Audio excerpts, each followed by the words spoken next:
कथांच्या अद्भुत दुनियेत आपलं स्वागत आहे. मी अमित कुमार शेलार घेऊन आलो आहे कथा, कादंबरी आणि अभिवाचनाचा अनोखा संगम. रसिक मित्र हो नमस्कार. मी अमित कुमार शेलार. अमित कुमार शेलार यूट्यूब चॅनलवरून आपल्या सर्वांचं मनपूर्वक सहर्ष स्वागत करतो. आज आपण ऐकणार आहात कैलासवासी लेखक विष्णू शिंदे यांची कथा फौजदाराची मिशी. सर्वप्रथम माननीय श्री विष्णू शिंदे यांच्या कुटुंबियांनी या कथा आम्हास वाचण्यास परवानगी दिली त्याबद्दल त्यांचे मनपूर्वक आभार व्यक्त करतो आणि आमचे मित्र कैलासवासी विष्णू शिंदे यांच्या चरणी विनम्र अभिवादन करून त्यांची कथा आपणासमोर सादर करतोय. कथेचं नाव आहे फौजदाराची मिशी. सांजला बहाना तालुक्यासनं परत आला तर म्हातारा कपाळाला हात लावून कणत बसलेला, आक्षिपारची तगती झालेला. बहानाचं काळीज धाड धाड करू लागलं. त्यानं घरात बारकाईनं डोकावलं तर सगळाच शुकशुकाट होता. मग त्यानं म्हाताऱ्याला विचारलं, का व बाबा, सुंदरी कुठं आहे? बहाना, लेका, ती आज बी पळाली की र.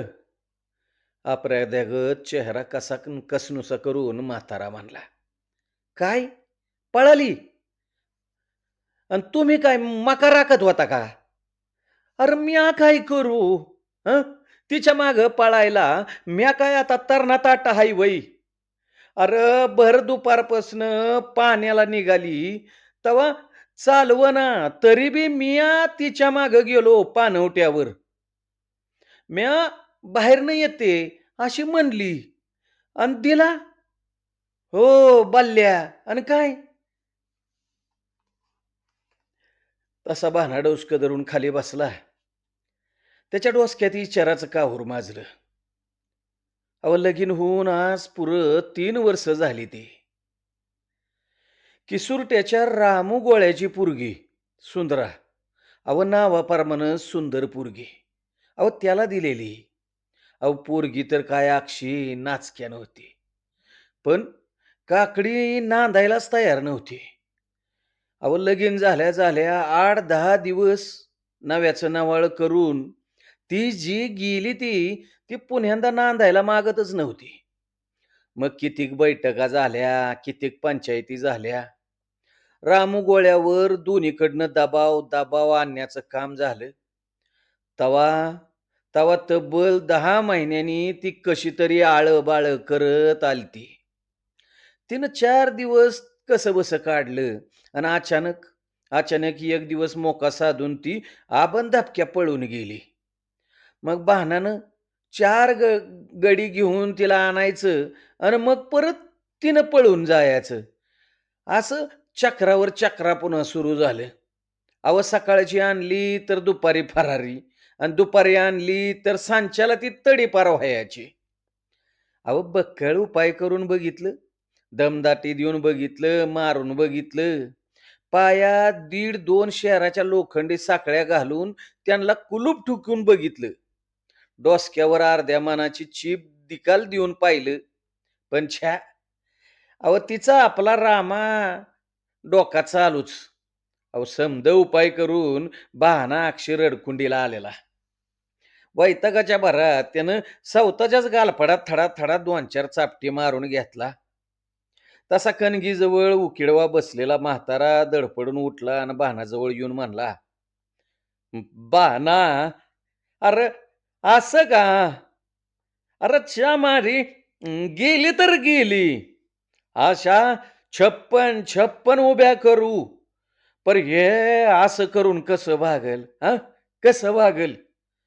आपल्या म्हाताऱ्याच्या बोलण्यानं बहानाला उलिकसा वरामला आणि आपलं दिल पाक मोकळं करून म्हणला, बाबा, अहो तुम्ही घरात असता पर मला 4 ताकावात खांड दावायची बी बाहेर मोकोंदा होती या. माझ्या आबरूची अक्षी पाक बँड बाजा वाजवला हिने. बाणाचं बोलणं म्हाताऱ्याला पटलं. पण त्यासाठी स्वतःच्या गालफडात फडाफडा मारून घेणं, ह्यो काही मार्ग त्याला पटला नाही. तो पुन्यांदा त्याची समजूत घालत म्हणला, "अरे, पर असं डोसकं फिरवून शान कसं जमल? त्याला काहीतरी इगत काढावी. आपल्याला नसली सुचत, तर कोणा शहाण्या कळत्याला तरी विचारावी. हां, का असं उठ, उठ, उठ, उठ, त्या किसुनानाकडे जा. त्याला आणखी पुन्हा एखादी इगत विचार. लय हिकमध्ये आहे त्यो. अजून बी काहीतरी तोडगा त्यो काढेल. जा, जा र जा." भानाला म्हाताऱ्याचं म्हणणं पटलं. पहिल्यापासून तो केशूनानाचं तर सल्ल्यानंच वागत होता. केशूनाना इगत सांगायचा आणि ह्यो ह्यो ती अंमलात आणायचा. असं लागोपाठ 3-4 वर्ष चाललेलं. अहो, केशूनाना म्हणजे त्या गावातलं भलतंच इरसाल म्हातारं. हो. अहो, तोंडाचं पार बोळकं झालेलं. पण तरी बी त्याचं मांस-मसकाट खाणं काही सुटलं नव्हतं. अहो, एक दिवस वशाट नसलं, तर त्यो एखाद्या येड्या-बोगाड्यागत कावरा-बावरा व्हायचा. अख्ख्या माळाव मासा गटकन गिळायची त्याची तयारी. हो, अख्खा मासा. अहो, मटण असलं म्हणजे तर त्याला जणू 4 हात फुटायचं. अक्षी कोपरापासनं मांडीपतूर वगुळच वगुळ. हो. अहो, गावातलं भाडं, बखेडा, सगळी भांडी, बखेडा त्यांच्या बिगर काही मिटायचं नाही. रोज कुणी ना कुणीतरी त्याला सल्ला विचारायला यायचं. त्याच्याकडे यायचा आणि एखाद्यानं अचानक आपल्या खिशातनं एखादी अप्रूप जिन्नस काढून पोरा-सोरांना चकित करावं. तसा म्हातारा केसूनाना आपल्या सुपीक टाळक्यातनं एखादी फसकला शक्कल काढायचा. हम्म. सल्ल्याबद्दल त्यानं कधी बळहून काय चिरीमिरी मागितली नव्हती. हो.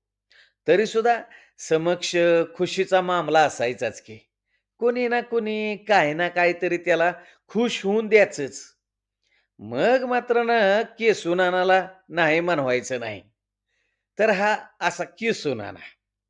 म्हाताऱ्याच्या रेठ्यामुळं बहाना उठला. पायात वाहना सारून त्यो तडक घराबाहेर पडला. अहो, फरा-फरा, फरा-फरा पायतान वढत केसूनानाच्या खोपट्याच्या दिशेनं निघाला. त्यो गाव पाराजवळ आला, तर गोट्या खेळणारी पोरं त्याच्याकडे बघून फिदी-फिदी हसायला लागली. एकदमच त्यातलं एक कार्टं वराडलं. "बहाण्या, बहाण्या तिरकामटा, सुंदरी पळाली धर अंगठा. बहाण्या, बहाण्या तिरकामटा, सुंदरी पळाली धर अंगठा." तसा बाण्याला त्याचा लयच झटका आला. त्यो त्या फेंद्र्या पोराला धरायला धावला. तसं ती पोरटं अहो चुटकीसरशी तिथनं जी आपली इजार धरून तकाट जी पळालं, ती बोळात परसात दिसेनासं झालं. बाकीची पोरं पण हो, बाकीची पोरं पण भराभरा पळाली. लांब जाऊन त्याला वाकोल्या दाखवायला लागली. रागानं पाय आपटत बाणा पुढं सटाकला, की सुनानाच्या खोपीवर त्यो आला. तर तिथं चांगलं 10-5 गडी चिलीम पिटवून धूर सुडीत बसलेलं बहाणा दारात दिसताच त्यातला एक गडी बोलला, "ए बहाणा, अरे ये पर लेका, काय कामाचा नाहीस बघ. हे, अरे एवढं केलेलं समद मुसळक्यारात घालावलंस." बहाणानं ह्याच्यावर काहीच बोलला नाही. दारातच बसकानं मारली आणि केविलवाना चेहरा करून केसूनानाकडे एकटं बघत बसला. तसा केसूनाना म्हणला, "बहाणा, घाबरू नकोस. अरे एकवार केस हातात घेतल्यावर ती मी अर्ध्यात सोडत नाही. हं. तू गंमत बघ, नांदायलाच लावतो त्या सुंदरीला. तरच नावाचा केसूनाना दानावडा. छ्या! त्यो विचारात सोडून शन द्या ना तुम्ही आता. उगा भाकाड म्हसरीचं दूध नगा काढत बसू." दुसरा गडी म्हणला. "अरे काय बोलतोय रे ह्यो? म्हणजे अजून माझ्या इटकलीवर तुझा विश्वास नाही म्हणायचा. परगाड्या बघच तू. ही सुंदरी जर नाही नांदली नाही ना, तर मिशी काढून हातावर देईन." मिशीला पिढीत देत केसूनानं म्हणला. पर केसूना ना मी एक सांगू का? मला आपलं वाटतंय ते बरं का. तिसरा गडी चिलमीतनं धूर सोडत म्हणला, "काय?" केसूनानं कपाळाला 17 आठ्या मग घालत विचारलं. "नाही, बहाणानं आपली सरळी कोर्टामध्ये केस गोदरावी ते बेस." ते तिसऱ्यानं आपलं मत केसूनाला घाबरतच प्रगट केलं. "हां, हेच, हेच आत्ता शेवटचं." बाकीच्या समद्या गड्यांनी त्याला एकमुखानं पाठिंबा दिला. तसा केसूनाना म्हणला, "ह्या, ह्या, अरे ह्याची काय कुवत आहे केस काढायची? हं? ते काम काही ह्याचं नव्हं." "मग?" समद्यागड्यांनी एकदम विचारलं. तसा केसूनाना एकवार खकारला, खोकारला आणि म्हणला, "आह, त्या परास एक इगत आणखी आहे. तेवढी करून बघा." "कंची?" समद्यांना कुतूहल वाटलं. "हे बघा, मागच्या आळीतला गोपाळ्या आता समईसनं नाकातच आलाय. हां, आलाय. मग?" "अरे 2-3 जण संगटच बोललं. अरे चांगले 4 बुकं शिकलाय. त्याला यास-फॅस करता येतं. त्याला बनवा की फौजदार. हं? आणि तुम्ही समद गडी व्हा त्याचं शिपाई." अहो त्या राम्या गोळ्याला लेकाच्याला द्या अक्षय हाग्यादम. अहो चाट पाठवतोय बघा पोरीला. केसूनानं आपली शक्कल एका दमात सांगितली. "पर नाना, ह्यो रामा गोळा आम्हासनी ओळखायचा नाही वै. हं?" एका गाड्याने शंका काढली. ती सगळ्यांना पटली. "येडा रे येडा. है तेरी की." अरे त्यो की इतका हसला की त्याच्या त्या बारीक डोळ्यातनं पाणी तरळायला लागलं. हसू दाबल्यावर त्यो म्हणला, "अरे, तुम्हाला काय असंच पाठवायचं वैर? अरे मिशा लावायच्या, दाढ्या चिकटवायच्या, अरे खाकी ड्रेस चढवायचा आणि मग अरे मोठ्या जोकात पाठवायचं तुम्हाला. आलं का ध्यानात?" यावर समद्या गड्यांनी मुंडके हलवून नानानं सुचवलं तसा उपाय योग्य असल्याचा निर्णय दिला. पोलीस बनायला मग ज्यो त्यो अक्षय उतावळीत झाला होता. रामू गोळ्याचा घाबरून लोळा गोळा झालेला चेहरा त्यांच्या साक्षात पुढे दिसायला लागला. मग गोपाळ्याला मोहरं घालून तिथं आणण्यात आलं. त्याला केसूनानं सारं समजून सांगितलं. त्याच्यासाठी तो पटकन पटलं. केसूनाने आपल्याला बरोबर हेरून फौजदाराचं स्वांग दिल्यामुळं तो मनातल्या मनात आपली पाठ आपणच थोपटायला लागला. अहो दुपार निघून सांजला तिथं पोचायचं नक्की झालं. बहाण्यानं गावातल्या घराचा उंबरा नुंबरा जिजावला. खाकी कमीस, खाकी इजारी जमावल्या. बकऱ्याचं काळं काळं केस आणलं. दिवाळीत टिकल्या उडवायची पिस्तूल मिळवलं. एवढंच नाही तर गावातल्या तमासगिरांच्याकडून पोलिसांच्या टोप्या, कमरचं पट्ट त्यांच्या हातापाया पडून आणलं. अहो समद्यांना काळं बूट पाहिजेत असं केसूनानं सांगितल्यावर पुन्यांदा 2-3 जण तमासगिरांच्याकडे गेलं आणि मिनतीवारीनं त्यांच्याकडनं समद्यांना बुडबी आणलं. अहो असा सारा सारांजाम जमल्यावर मग मग समधी समधी सोंग केसूनानाच्या खोपीवर सजली. अहो छानदार सजून भर दुपारचं किसूरट्याच्या दिशेनं समधी सोंग वाट चालायला लागली. मोर मोर थाटात छाती काढून चाललेला फौजदार आणि माग माग 5-7 हवालदाराची फौज असा समदा लवाजमा केरुसटे गावात शिरला. गावातल्या रस्त्यानं चाललेली माणसं त्यांना बघून बेदरून गेली. कुणी कुणी आपली दारं खडाखडा लावून घेतली. अहो कुत्र्यांचा एकच एकच कालवा झाला. गावात शिपाई आल्याची आवई वाऱ्यागत पसरली. घराघरात कुजबूज सुरू झाली. अहो काय लफड आहे ते कुणालाच कळना. नाना शंक नाना शंका कुशंका लढवल्या जाऊ लागल्या. झोरोक्यातनं बोळखंडातनं चुरून लपून धडधडत्या काळजानं कित्येक लोक त्यांना बघत होते. रामू मिसू गोळे फौजदार गोपाळ्या सरळ रामू गोळ्याच्या दारात जाऊन मोठ्यानं ललकारला. तशी रामू गोळ्याच्या घरात गडबड उडाली. बायको पोरांची अगदी बोबडीच वळली. रामू गोळ्याची अगदी फॅ फॅ फॅ झाली. अहो दबकत दबकत दाराजवळ येऊन त्यानं फौजदार गोपाळ्याला साष्टांग दंडवत घातला आणि त्याचा अगदी अंग अंग अक्षी लाटालाटा कापत होते. ओठ ओठ तुझं नाव रामू गोळेच ना? "वय साहेब." "तुझी पोरगी कुठं आहे?" मिशीवर पीळ देत फौजदार म्हणला. "बाहेर बोलव तिला."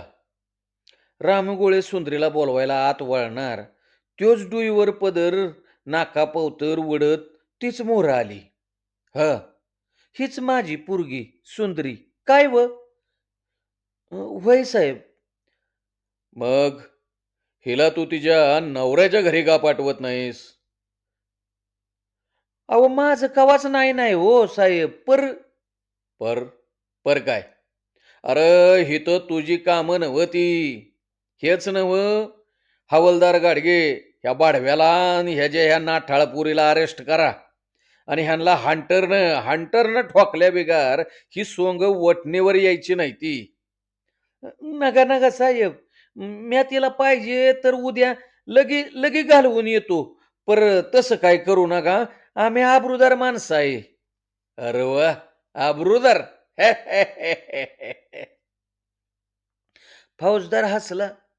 तसं बाकीचं शिपाई पण मोठ्यानं हसायला लागलं. अहो हसता हसता फौजदार गोपाळ्याची एक मिशी खाली घसरायला लागली. अहो घसरता घसरत्या अक्षी अक्षी त्याच्या दोन्ही होटात येऊन अलगद बसली.